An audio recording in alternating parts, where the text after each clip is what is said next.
सतनाम श्री वाहिगुरु जी। वाहिगुरु साहिब जी। हम अवगुण भरे एक गुण नाही, अमृत छाड़ बिखै बिख खाही। माया मोह भरम पै भूले, सुत दारा स्यों प्रीत लगाई। एक उत्तम पंथ सुनियो गुर संगत, तह मिलंत जम त्रास मिटाई। एक अरदास पाठ कीरत की, गुरु रामदास राखो शरणाई। जुगो जुग अटल चबर छतर तख्त दे मालक गुरगद्दी पर विराजमान साहिब सच्चे पातशाह गुरु ग्रंथ साहिब जी की निੱਘੀ गोद का आनंद माणते हुए पावन बाणी तुरकी बाणी रब्बी बाणी का कीर्तन आप जी ने रागी ਸਿੰਘਾਂ ਦੇ पासों सरवण किया। सरबत गुरु की सिख संगत चौथे पातशाह गुरु रामदास महाराज जी का पावन पवित्र प्रकाश दिहाड़ा बड़े ही अथाह शरधा भावना दे नाल रल मिल के इकत्तर होके मना रहे हाँ। सतगुरु जी दे जीवन नूं अगर असी वेख लईए पढ़ लईए जां उन्हां दी पावन बाणी नूं पढ़ लईए विचार लईए, भट्ट साहिबान दे वल्लों सतगुरां दी कीती होई उस्तत अगर असी हिरदे दे विच वसा लैने हाँ तां इउं प्रतीत होण लग जांदा है कि सतगुरु सच्चे पातशाह जी ने अपना जीवन अपनी जिंदगी केवल ते केवल उस अकाल पुरख वाहिगुरु दे हुक्म दे विच रह के अपने आप नूं समर्पित उस परमात्मा दे अधीन कर दिता है। अते जदों उस वाहिगुरु नूं सतगुरु जी सच्चे पातशाह जी अपने आप नूं समर्पित कर दिंदे हन, अपने जो कि उन्हां दी आत्मक शक्ति है जां आत्मा जो है सतगुरु दे शब्दां दे अधीन कर दिंदे हन।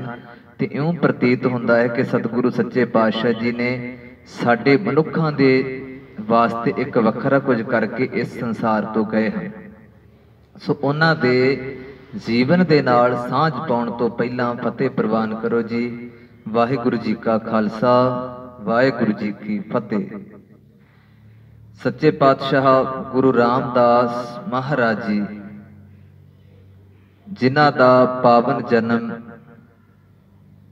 लाहौर दी चूना मंडी दे विच हुंदा है, श्री हरिदास अते माता दया जी दे घर विखे। सच्चे पातशाह जी दे पिता जिन्हां दा नाम के हरिदास है, वो असल विच कले नाम दे ही हरिदास नहीं सन। जिंदगी दे विच उन्होंने अपनी जिन्ना चिर उस समा रहिंदे होए शरीर रहिंदे होए जिंदगी जी के गए, कदे कोई कर्म कांड नहीं सन करते। किसी तरह का कोई उन्हां दी एक छोटी मोटी हट्टी सी जिहदे विच के करियाने का समान रखिया सी। किसी तरह की किसी नाल हेरा फेरी नहीं सन करते, कोई पखंड नहीं सन करते, कोई भी कर्म कांड उन्होंने अपनी जिंदगी दे विच नहीं सी कीता। केवल ते केवल जिते आया तो उस अकाल पुरख परमात्मा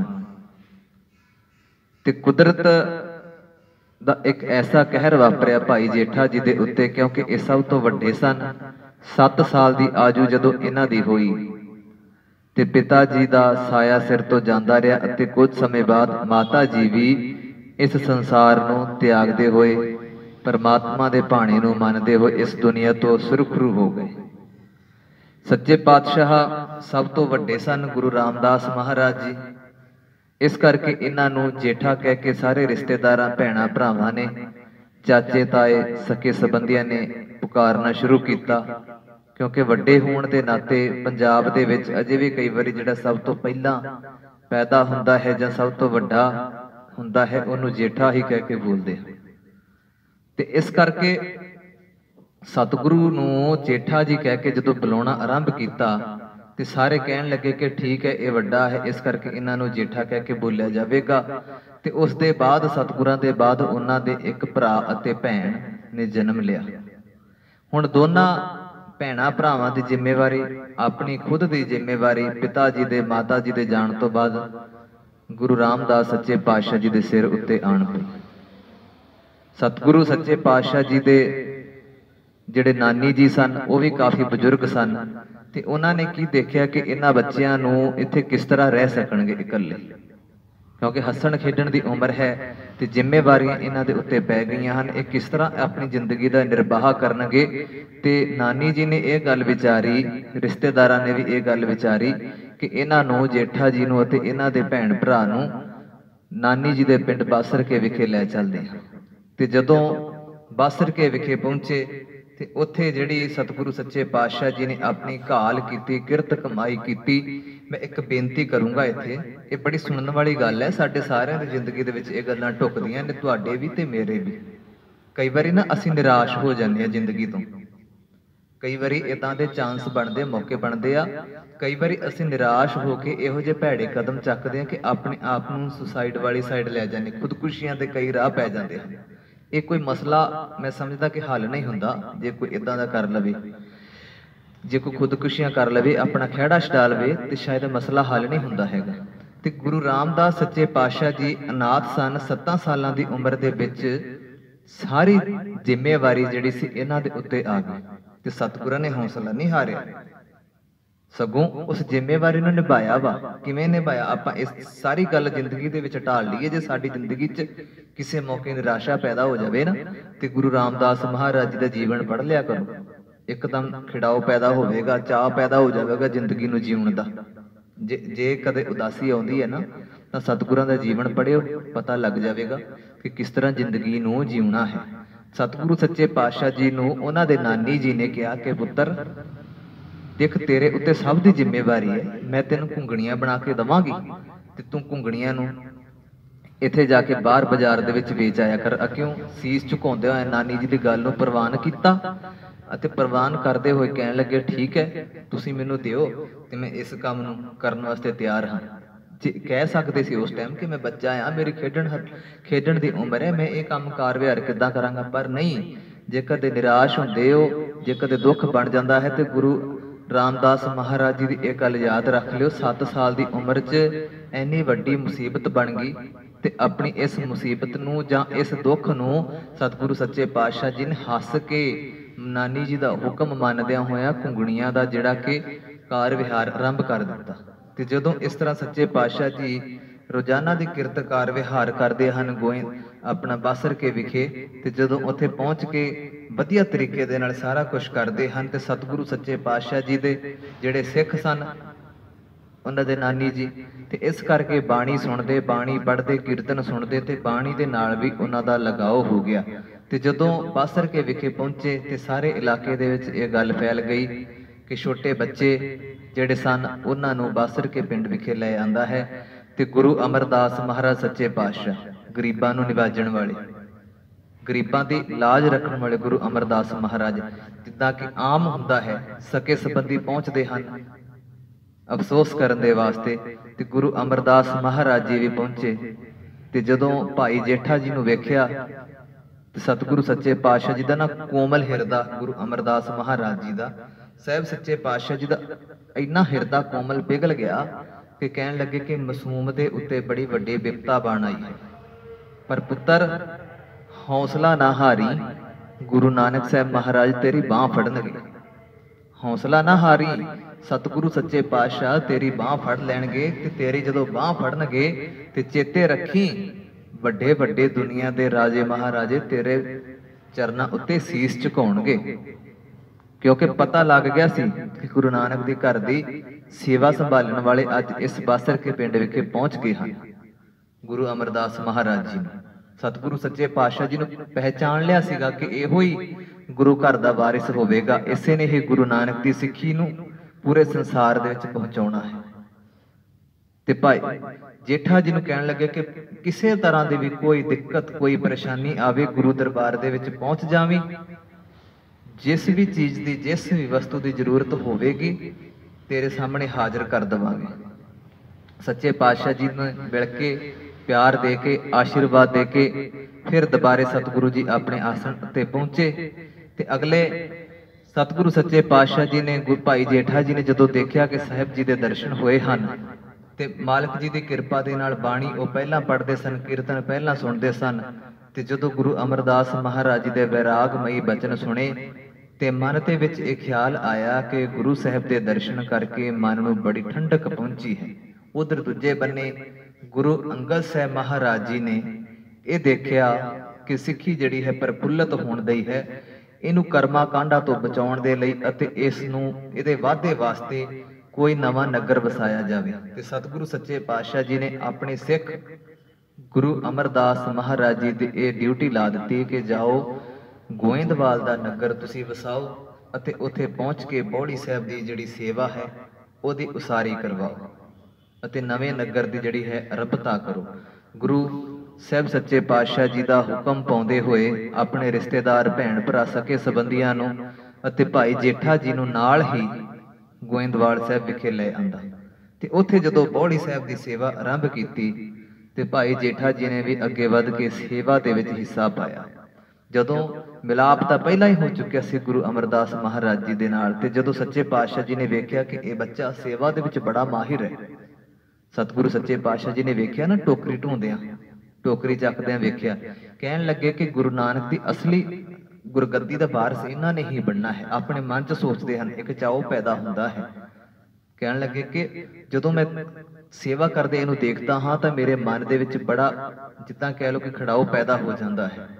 ਤੇ ਸਤਿਗੁਰੂ ਸੱਚੇ ਪਾਤਸ਼ਾਹ ਜੀ ਜਦੋਂ ਆਪ ਖੁਦ ਸੇਵਾ ਕਰਦੇ ਸਨ ਤੇ ਗੁਰੂ ਰਾਮਦਾਸ ਮਹਾਰਾਜ ਜੀ ਨੇ ਵੀ ਉਸ ਸਮੇਂ ਸੇਵਾ ਦੇ ਵਿੱਚ ਹਾਜ਼ਰ ਹੋਣਾ, ਟੋਕਰੀ ਚੱਕਣੀ, ਸਾਰੀ ਸੰਗਤ ਦੇ ਨਾਲ ਬੈਠਣਾ, ਸੰਗਤ ਦੇ ਵਾਸਤੇ ਲੰਗਰ ਪ੍ਰਸ਼ਾਦਾ ਵੀ ਆਪ ਵਰਤਾਉਣਾ ਗੁਰੂ ਸਾਹਿਬ ਸੱਚੇ ਪਾਤਸ਼ਾਹ ਜੀ ਨੇ।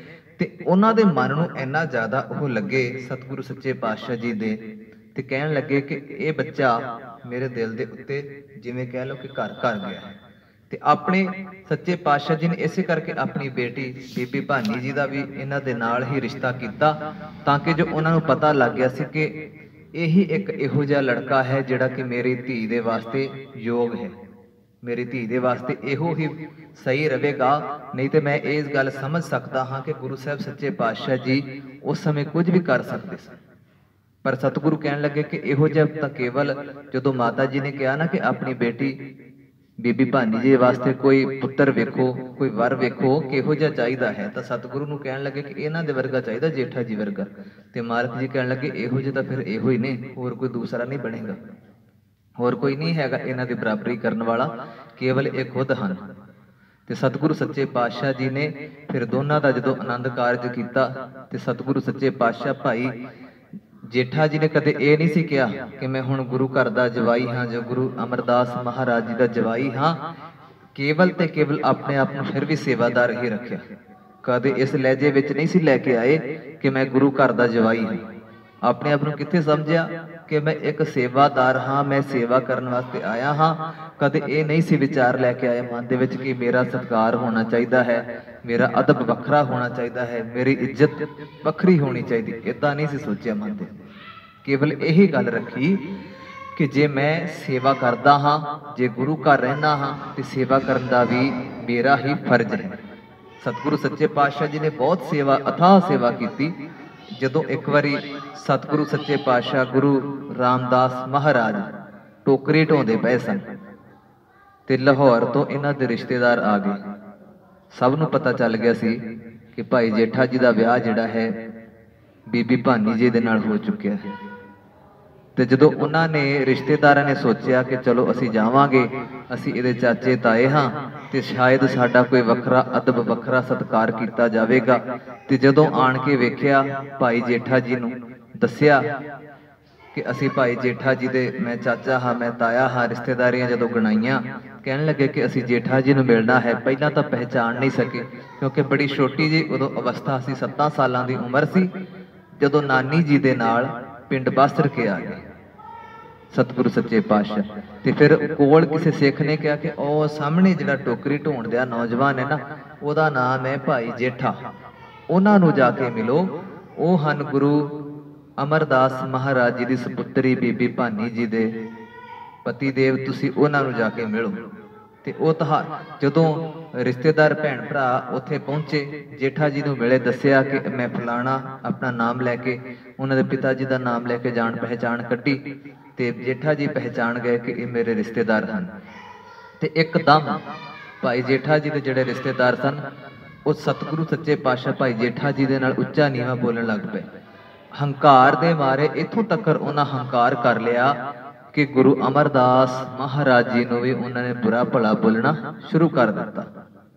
ਕਹਿਣ ਲੱਗੇ ਕਿ ਜੇਠਾ ਜੀ ਨੂੰ ਕਹਿਣ ਲੱਗੇ ਕਿ ਤੁਸੀਂ ਤਾਂ ਸਾਡੀ ਨੱਕ ਵਢਾ ਕੇ ਰੱਖ ਦਿੱਤੀ ਸਾਰੇ ਕਬੀਲੇ ਦੀ।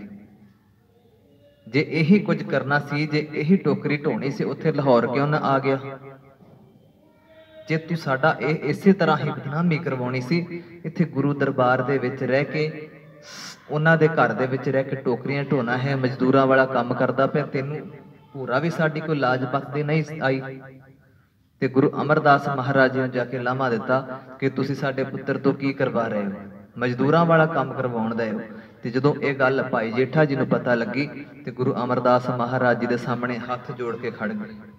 ਇਉਂ ਹੱਥ ਜੋੜ ਕੇ ਖੜ ਕੇ ਕਹਿਣ ਲੱਗੇ, ਮਹਾਰਾਜ ਸੱਚੇ ਪਾਤਸ਼ਾਹ ਬਖਸ਼ ਦਿਓ ਇਹਨਾਂ ਨੂੰ, ਇਹ ਭੁੱਲਣਹਾਰ ਬਖਸ਼ ਦਿਓ। ਇਹਨਾਂ ਨੂੰ ਪਤਾ ਹੀ ਨਹੀਂ ਕਿ ਤੁਸੀਂ ਕੀ ਜੇ, ਇਹਨਾਂ ਨੂੰ ਥੋੜਾ ਪਤਾ ਕਿ ਤੁਸੀਂ ਸਤਿਗੁਰੂ ਸੱਚੇ ਪਾਤਸ਼ਾਹ ਜਿਹੜੀ ਇਹ ਟੋਕਰੀ ਮੇਰੇ ਸਿਰ ਉੱਤੇ ਵਹਿੰਦੇ ਹਨ, ਇਹਨਾਂ ਨੂੰ ਨਹੀਂ ਪਤਾ ਇਹ ਕੀ ਹੈ ਮੇਰੇ ਸਿਰ ਉੱਤੇ। ਗੁਰੂ ਅਮਰਦਾਸ ਮਹਾਰਾਜ ਜਾਣਦੇ ਸਨ। ਜਦੋਂ ਟੋਕਰੀ ਚੱਕਦੇ ਸਨ, ਸਤਿਗੁਰੂ ਕਹਿੰਦੇ ਸੀ ਕਿ ਇਹਦੇ ਸਿਰ ਉੱਤੇ ਛਤਰ ਝੁੱਲਦਾ ਪਿਆ ਵਾ ਕਿਸੇ ਦਿਨ ਵਾਸਤੇ। ਜਿਹੜੀ ਇਹ ਟੋਕਰੀ ਇਹ ਸਮਝਦੇ ਹਨ ਇਹ ਛਤਰ ਦੇ ਰੂਪ ਵਿੱਚ ਬਦਲ ਜਾਣੀ ਹੈ ਕਿਸੇ ਨਾ ਕਿਸੇ ਦਿਨ। ਤੇ ਗੁਰੂ ਭਾਈ ਜੇਠਾ ਜੀ ਵੀ ਸਤਿਗੁਰਾਂ ਦੇ ਸਾਹਮਣੇ ਹੱਥ ਜੋੜ ਕੇ ਖੜ ਕੇ ਕਹਿਣ ਲੱਗੇ, ਮਹਾਰਾਜ ਕਿਰਪਾ ਕਰ ਦਿਓ, ਇਹ ਭੁਲੱਕੜ ਹਨ, ਤੁਹਾਨੂੰ ਨਹੀਂ ਪਹਿਚਾਣ ਸਕੇ, ਤੁਹਾਡੇ ਅਸਲੀ ਰੂਪ ਨੂੰ ਕਿੱਥੇ ਪਹਿਚਾਣ ਸਕੇ ਨੇ ਇਹ ਕਿ ਤੁਹਾਡਾ ਕੀ ਰੂਪ ਹੈ। ਮਹਾਰਾਜ ਮੈਨੂੰ ਪਤਾ ਹੈ ਇਸ ਟੋਕਰੀ ਦੇ ਵਿੱਚੋਂ ਕੀ ਆਨੰਦ ਮਿਲਦਾ ਹੈ, ਮੈਨੂੰ ਪਤਾ ਹੈ ਤੁਹਾਡੀ ਟੋਕਰੀ ਢੋ ਕੇ ਮੈਂ ਕੀ ਆਨੰਦ ਪ੍ਰਾਪਤ ਕਰਦਾ ਹਾਂ। ਇਹਨਾਂ ਦੀ ਨਿਗਾਹ ਦੇ ਵਿੱਚ ਇਹ ਦੁਨਿਆਵੀ ਟੋਕਰੀ ਹੈ, ਪਰ ਮੈਂ ਜਾਣਦਾ ਹਾਂ ਕਿ ਜੇ ਮੈਂ ਟੋਕਰੀ ਢੋਣਾ ਹਾਂ ਤੇ ਗੁਰੂ ਨਾਨਕ ਸਾਹਿਬ ਦੀ ਕਿਰਪਾ ਮੇਰੇ ਉੱਤੇ ਬਣਦੀ ਹੈ। ਜੇ ਮੈਂ ਟੋਕਰੀ ਢੋਣਾ ਹਾਂ, ਜੇ ਮੈਂ ਇੱਥੇ ਕਈਆਂ ਦੇ ਨਾਲ ਸੇਵਾ ਕਰਦਾ ਹਾਂ, ਮਿੱਟੀ ਪੁੱਟਦਾ ਹਾਂ, ਮਿੱਟੀ ਚੱਕ ਕੇ ਲੈ ਕੇ ਜਾਣਾ ਹਾਂ, ਤੇ ਇਹ ਮੇਰਾ ਹੀ ਅੱਗਾ ਸਵਾਰਿਆ ਜਾਂਦਾ ਹੈ, ਇਹਨਾਂ ਦਾ ਨਹੀਂ। ਆਨੰਦ ਮੈਨੂੰ ਪ੍ਰਾਪਤ ਹੁੰਦਾ ਹੈ। ਸਤਿਗੁਰੂ ਸੱਚੇ ਪਾਤਸ਼ਾਹ ਇਹ ਭੁਲੱਕੜ ਹਨ, ਤੁਹਾਨੂੰ ਨਹੀਂ ਪਹਿਚਾਣ ਸਕੇ, ਗੁਰੂ ਨਾਨਕ ਦੇ ਘਰ ਨੂੰ ਨਹੀਂ ਪਹਿਚਾਣ ਸਕੇ, ਇਹਨਾਂ ਨੂੰ ਮਾਫ ਕਰ ਦਿਓ। ਇਹਨਾਂ ਦੀ ਉਹ ਬੁੱਧੀ ਨਹੀਂ ਹੈ, ਇਹਨਾਂ ਦੇ ਕੋਲ ਉਹ ਨਿਗਾਹ ਨਹੀਂ ਹੈ ਜਿਹਦੇ ਨਾਲ ਇਹ ਤੁਹਾਨੂੰ ਤੱਕ ਸਕਣ, ਜਿਹਦੇ ਨਾਲ ਇਹ ਤੁਹਾਨੂੰ ਵੇਖ ਸਕਣ। ਇਹਨਾਂ ਨੂੰ ਮਾਫ ਕਰ ਦਿਓ। ਇੰਨੀ ਨਿਮਰਤਾ, ਗੁਰੂ ਸਾਹਿਬ ਜੀ ਦਾ ਜਵਾਈ ਹੋਣ, ਸੇਵਾ ਦੇ ਵਿੱਚ ਸਭ ਤੋਂ ਸਮਰੱਥ ਹੋਣ, ਸੇਵਾ ਦੇ ਵਿੱਚ ਸਭ ਤੋਂ ਅੱਗੇ ਹੋਣ, ਤੇ ਇੰਨੀ ਨਿਮਰਤਾ ਦੇ ਨਾਲ ਗੱਲ ਕਰਨ ਵਾਲਾ ਇਨਸਾਨ ਕੋਈ ਮਾਮੂਲੀ ਹਸਤੀ ਨਹੀਂ ਹੋ ਸਕਦਾ। ਇੰਨੀ ਨਿਮਰਤਾ ਸਿਰਫ ਉਹਦੇ ਵਿੱਚ ਹੀ ਆ ਸਕਦੀ ਹੈ ਜਿਹੜਾ ਗੁਰੂ ਘਰ ਦੇ ਵਿੱਚ ਗਲਵਕੜੀ ਗੁਰੂ ਨਾਨਕ ਦੀ ਵਿੱਚ ਰਹਿਣ ਦਿਆ ਹੈ, ਜਿਹੜਾ ਜਿਹਨੇ ਆਪਣੇ ਆਪ ਨੂੰ ਗੁਰੂ ਨਾਨਕ ਸਾਹਿਬ ਨੂੰ ਭੇਟ ਕਰ ਦਿੱਤਾ, ਉਹਦੇ ਵਿੱਚ ਹੀ ਇਹ ਨਿਮਰਤਾ ਆ ਸਕਦੀ ਹੈ। ਤੇ ਗੁਰੂ ਅਮਰਦਾਸ ਮਹਾਰਾਜ ਜੀ ਨੇ ਘੁੱਟ ਕੇ ਸੀਨੇ ਦੇ ਨਾਲ ਲਾਇਆ, ਕਹਿਣ ਲੱਗੇ ਕਿ ਜੇ ਤੇਰਾ ਸੇਵਾ ਦੇ ਵਿੱਚ ਇੰਨਾ ਹੀ ਵਿਸ਼ਵਾਸ ਹੈ ਤਾਂ ਇਹ ਗੱਲ ਚੇਤੇ ਰੱਖੀ, ਗੁਰੂ ਨਾਨਕ ਸਾਹਿਬ ਮਹਾਰਾਜ ਖੁਦ ਤੇਰੇ ਉੱਤੇ ਕਿਰਪਾ ਕਰਨਗੇ। ਗੁਰੂ ਨਾਨਕ ਸਾਹਿਬ ਮਹਾਰਾਜ ਖੁਦ ਤੇਰੇ ਉੱਤੇ ਰਹਿਮਤ ਕਰਨਗੇ, ਮਿਹਰ ਕਰਨਗੇ। ਤੁਸੀਂ ਡੋਲਿਓ ਨਾ। ਅੱਜ ਜੇ ਤੁਸੀਂ ਆਪਣੇ ਰਿਸ਼ਤੇਦਾਰਾਂ ਭੈਣਾਂ ਭਰਾਵਾਂ ਦੇ ਸਾਹਮਣੇ ਗੁਰੂ ਨਾਨਕ ਦੇ ਘਰ ਦੀ ਲਾਜ ਰੱਖੀ ਹੈ ਤਾਂ ਗੁਰੂ ਨਾਨਕ ਸਾਹਿਬ ਮਹਾਰਾਜ ਇੱਕ ਦਿਨ ਇਹੋ ਜਿਹਾ ਦਿਨ ਲੈ ਕੇ ਆਉਣਗੇ ਕਿ ਦੁਨੀਆ ਦੇ ਵੱਡੇ ਵੱਡੇ ਰਾਜੇ ਮਹਾਰਾਜੇ ਝੁੱਕ ਕੇ ਤੁਹਾਨੂੰ ਸਲਾਮਾਂ ਕਰਨਗੇ। ਰਾਜੇ ਮਹਾਰਾਜੇ ਤੁਹਾਡੇ ਪੈਰਾਂ ਦੇ ਵਿੱਚ ਬੈਠਣਗੇ। ਤੇ ਅੱਜ ਇਉਂ ਹੀ ਹੁੰਦਾ ਹੈ, ਵੱਡੇ ਤੋਂ ਵੱਡਾ ਲੀਡਰ ਜਿਹਨੂੰ ਕਿ ਦੁਨੀਆਦਾਰ ਝੁੱਕ ਕੇ ਸਲਾਮ ਕਰਦੇ ਹਨ। ਤੇ ਜਦੋਂ ਗੁਰੂ ਰਾਮਦਾਸ ਮਹਾਰਾਜ ਦੇ ਦਰਬਾਰ 'ਚ ਪਹੁੰਚਦੇ ਹਨ, ਭਾਵੇਂ ਉਹ ਰਾਸ਼ਟਰਪਤੀ ਹੈ, ਭਾਵੇਂ ਉਹ ਪ੍ਰਧਾਨ ਮੰਤਰੀ ਹੈ, ਭਾਵੇਂ ਉਹ ਭਾਰਤ ਦਾ ਹੈ ਤੇ ਭਾਵੇਂ ਕਿਸੇ ਬੇਗਾਨੇ ਦੇਸ਼ ਦਾ ਹੈ, ਸਤਿਗੁਰੂ ਸੱਚੇ ਪਾਤਸ਼ਾਹ ਜੀ ਦੇ ਜਦੋਂ ਦਰਬਾਰ ਵਿੱਚ ਪਹੁੰਚਦੇ ਹਨ ਤੇ ਝੁੱਕ ਕੇ ਗੁਰੂ ਨਾਨਕ ਸਾਹਿਬ ਸੱਚੇ ਪਾਤਸ਼ਾਹ ਜੀ ਦੀ ਕਿਰਪਾ ਦੇ ਨਾਲ ਗੁਰੂ ਰਾਮਦਾਸ ਜੀ ਦੇ ਦਰਬਾਰ ਦੇ ਉੱਤੇ ਮੱਥਾ ਟੇਕ ਕੇ ਉੱਥੋਂ ਲੰਗਰ ਛਕ ਕੇ ਆਪਣੇ ਆਪ ਦੇ ਵਿੱਚ ਇੱਕ ਰੂਹਾਨੀਅਤ ਦੀ ਖੁਰਾਕ ਪ੍ਰਾਪਤ ਕਰਦੇ ਹਨ।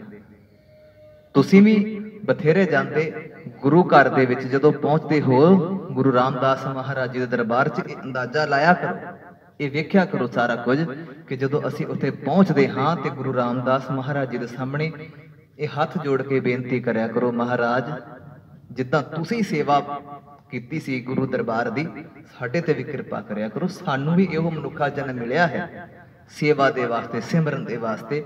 ਜਿਹੋ ਜਿਹਾ ਦ੍ਰਿੜ ਵਿਸ਼ਵਾਸ, ਜਿਹੋ ਜਿਹਾ ਅਟਲ ਵਿਸ਼ਵਾਸ ਤੁਹਾਡਾ ਬਣਿਆ ਸੀ, ਸਾਡੇ ਤੇ ਵੀ ਮਿਹਰ ਕਰ ਦਿਓ ਤਾਂ ਕਿ ਅਸੀਂ ਵੀ ਤੁਹਾਡੀਆਂ ਅਸੀਸਾਂ ਦੇ ਨਾਲ, ਤੁਹਾਡੀ ਕਿਰਪਾ ਦੇ ਨਾਲ ਗੁਰੂ ਨਾਨਕ ਦੀਆਂ ਖੁਸ਼ੀਆਂ ਪ੍ਰਾਪਤ ਕਰ ਲਈਏ। ਰਿਸ਼ਤੇਦਾਰ ਭੈਣ ਭਰਾ ਜਦੋਂ ਸਤਿਗੁਰਾਂ ਨੇ ਤੋਰੇ, ਸਾਰੀ ਗੱਲ ਸਮਝਾਈ ਤੇ ਅੱਗੇ ਸਤਿਗੁਰੂ ਸੱਚੇ ਪਾਤਸ਼ਾਹ ਦੇਖਦੇ ਹਨ ਭਾਈ ਜੇਠਾ ਜੀ ਦਾ ਵਿਸ਼ਵਾਸ ਦਿਨੋਂ ਦਿਨ ਵੱਧਦਾ ਜਾ ਰਿਹਾ ਹੈ, ਦਿਨੋਂ ਦਿਨ ਸਤਿਗੁਰੂ ਦੀ ਕਿਰਪਾ ਹੁੰਦੀ ਜਾ ਰਹੀ ਹੈ।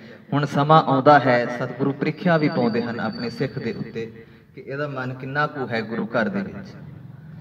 ਇੱਕ ਦਿਨ ਸਤਿਗੁਰੂ ਸੱਚੇ ਪਾਤਸ਼ਾਹ ਗੁਰੂ ਅਮਰਦਾਸ ਮਹਾਰਾਜ ਜੀ ਨੇ ਬਚਨ ਕੀਤਾ ਕਿ ਮੇਰੇ ਬੈਠਣ ਵਾਸਤੇ ਨਾ ਇੱਕ ਥੜਾ ਬਣਾ ਦਿਓ, ਸੁੰਦਰ ਥੜਾ ਬਣਾਇਓ, ਸੋਹਣਾ ਬਣਾਇਓ, ਜਿਹੜਾ ਬੈਠਣ ਵਿੱਚ ਵੀ ਵਧੀਆ ਲੱਗੇ ਅਤੇ ਦਿਖਣ ਵਿੱਚ ਵੀ ਸੋਹਣਾ ਲੱਗੇ, ਤਾਂ ਕਿ ਜੇ ਸਾਹਮਣੇ ਬੈਠਾਂ ਤੇ ਪਤਾ ਲੱਗੇ ਹਾਂ ਵੀ ਥੜਾ ਬਣਿਆ ਹੋਇਆ ਹੈ ਕੋਈ। ਸਤਿਗੁਰੂ ਸੱਚੇ ਪਾਤਸ਼ਾਹ ਜੀ ਨੇ ਭਾਈ ਜੇਠਾ ਜੀ ਅਤੇ ਭਾਈ ਰਾਮਾ ਜੀ ਨੂੰ ਕਿਹਾ ਕਿ 2 ਥੜੇ ਬਣਾਇਓ, ਜਲਦੀ ਥੋੜਾ ਜਿਹਾ ਬਣਾ ਦਿਓ ਤਾਂ ਕਿ ਮੈਨੂੰ ਜ਼ਰੂਰਤ ਹੈ ਥੜਿਆਂ ਦੀ। ਭਾਈ ਜੇਠਾ ਜੀ ਅਤੇ ਭਾਈ ਰਾਮਾ ਜੀ ਦੋਨੋਂ ਜਣੇ ਹੁਕਮ ਮੰਨਦਿਆਂ ਹੋਇਆਂ ਥੜਾ ਬਣਾਉਣ ਦੇ ਵਿੱਚ ਲੱਗ ਗਏ। ਪਹਿਲਾਂ ਭਾਈ ਰਾਮਾ ਜੀ ਦੇ ਕੋਲ ਪਹੁੰਚੇ ਸਤਿਗੁਰੂ, ਕਹਿਣ ਲੱਗੇ ਨਹੀਂ ਉਹੋ ਜਿਹਾ ਨਹੀਂ ਬਣਿਆ ਜਿਹੋ ਜਿਹਾ ਮੈਂ ਸਮਝਾ ਕੇ ਗਿਆ। ਭਾਈ ਰਾਮਾ ਜੀ ਕਹਿਣ ਲੱਗੇ ਨਹੀਂ ਮਹਾਰਾਜ, ਜਿੱਦਾਂ ਤੁਸੀਂ ਕਿਹਾ ਉਸੇ ਤਰ੍ਹਾਂ ਹੀ ਬਣਾਇਆ ਹੈ, ਮੈਂ ਕੋਈ ਆਪਣੇ ਕੋਲੋਂ ਤਾਂ ਕੁਝ ਵੀ ਨਹੀਂ ਕੀਤਾ। ਕਹਿਣ ਲੱਗੇ ਨਹੀਂ।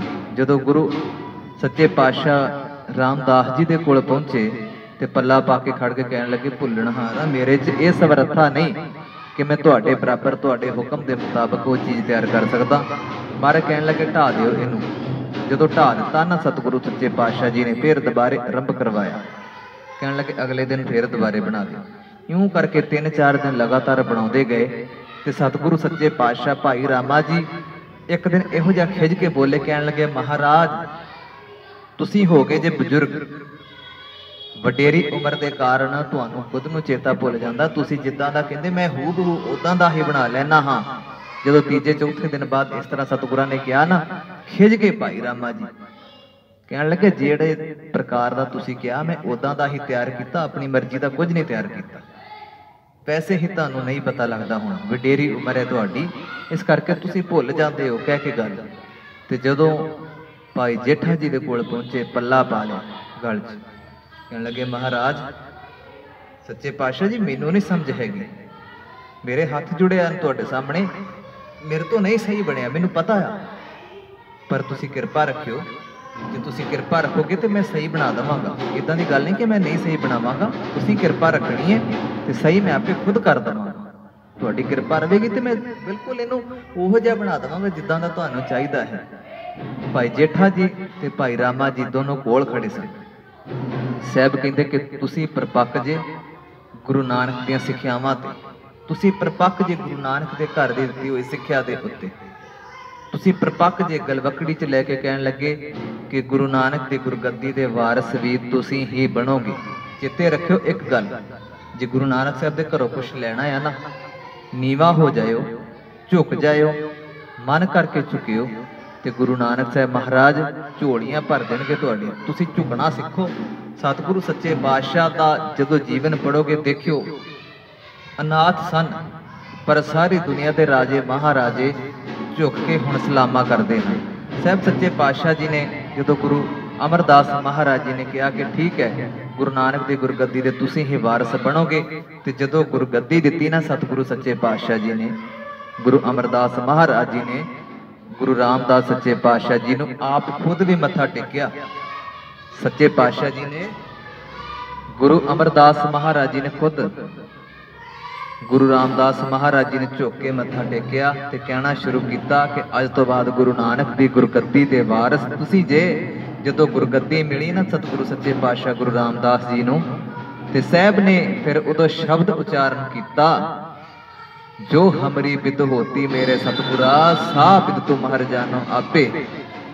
सतगुरु सच्चे पातशाह जी असी की सी, कुछ भी नहीं सी, याद आया वो सब कुछ। हम रुलते फिरते कोई बात ना पूछता, गुर सतगुर संग हीरे हम थापे। कहन लगे कि सारा कुछ याद आ गया ना कि मैं लाहौर दी गलियां च किदां सी, अनाथ सी, किस तरह मैं घाल कमाई की, किदां गुरु नानक ने अज वो कृपा कर दी कि गुरु नानक के घर का वारस, गुरु नानक की गुरगद्दी का वारस मैनू बना दिता है। ये सारा कुछ किदां होया?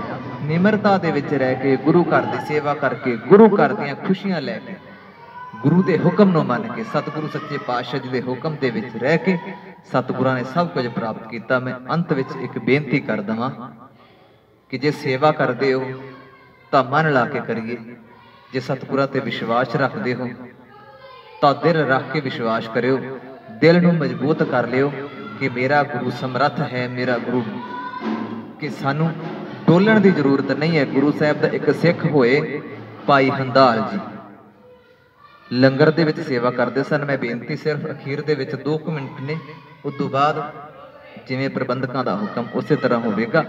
सिर्फ 2 मिनट मैं बेनती कर देवां कि भाई हंदाल जी जिहड़े सन गुरु रामदास महाराज जी के दरबार दे विच लंगर की सेवा करते सन, ते सतगुरु सच्चे पातशाह जी नूं पता लग्या कि बड़ी सेवा करते हैं, बड़ी निमरता दे नाल, बड़ी खुशी दे नाल, बड़े प्यार दे नाल सेवा करते हैं।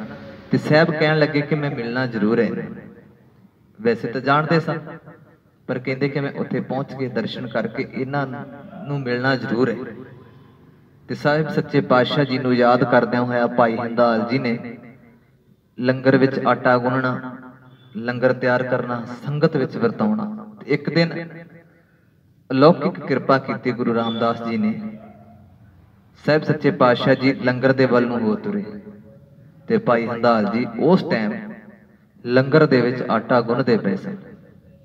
ते जदों सामने वेख्या ना गुरु रामदास महाराज जी नूं खड़े हैं, जदों भाई हंदाल जी ने वेख्या ना कि सामने गुरु रामदास महाराज खड़े हन मेरे सामने, ते कोई खुशी का टिकाणा ना रहा, आटा गुनदे पए सन। इन्नी ज्यादा खुशी हुई कि चेता ही भुल गया कि मैं हाथ धो के सतगुरां नूं नमस्कार कर लवां। की कीता गुरु दे सिख ने, जिहड़े आ हाथ सन ना दोनों पिछले बन्ने लै ले, पिठ वाली साइड कर दिते, पिठ वाली साइड हाथ करके थले नूं झुक के सतगुरां दे चरनां उत्ते मत्था टेकिया। ते गुरु रामदास महाराज बड़े खुश होए, बड़े प्रसन्न होए, कहण लगे कि इन्ना प्यार गुरु घर दे विच तेरा, इन्ना सेवा दे नाल प्यार, हर टाइम लंगर की सेवा तुसीं करो। ते झुक के सानू मत्था टेकिया। सतगुरु सच्चे पातशाह जी ने उठाया, उठ के अपने सीने दे नाल लाया, ते फिर बाद विच गुरु दियां सिक्ख्यावां दे के सतगुरु सच्चे पातशाह जी ने उन्हां नूं सिੱਖੀ दे प्रचार वास्ते प्रचारक थापिया। ये मैं तां बेनती करदा हां तुहानूं भाई हंदाल जी वाली, ताकि कई बारी मन काला पै जांदा है, कई बारी मन डोल जाता है। डोलण की बजाय गुरु ग्रंथ साहिब महाराज जी ते विश्वास रखो, निश्चा रख के सेवा करो। सतगुरु बाह फड़ते हैं, साडे भंडारे भरते हैं। सो सतगुरु सच्चे पातशाह कृपा करन, जिन्हां को समा संगत दे वल्लों प्रबंधकां दे वल्लों हुक्म होया सी संगत दे नाल गुरु के विचारां दी सांझ पाउण दी। गुरु रामदास महाराज जी दा जीवन ही इन्ना वड्डा है, इन्ना वड्डा जीवन है कि असीं 100 जन्म भी ला दिए ना सतगुरां दी वडियाई करन दे लई तां नहीं वडियाई सतगुरां दी रह जावेगी।